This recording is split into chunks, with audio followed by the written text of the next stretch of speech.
Hey everyone, in this tutorial, we're gonna talk about in-band and out-of-band management. Alright, let's get started.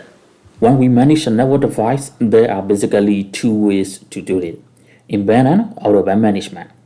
Let's start with in-band management. So here we have our physical connection. This is data traffic. This is management traffic.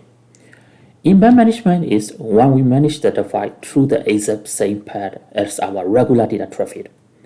What I am trying to say is that data and management traffic are both sharing one single path. But here is the catch. If the network goes down for any reason, both data and management traffic go down together. Since they are on the same path, we completely lose our management connection to the device. So what about out-of-band management? Again, here's our physical connection. This is data traffic. This is management traffic. Out-of-band management is when we manage the device through its console or dedicated management port instead of going through the regular network path. What this means is that data and management traffic are totally different paths.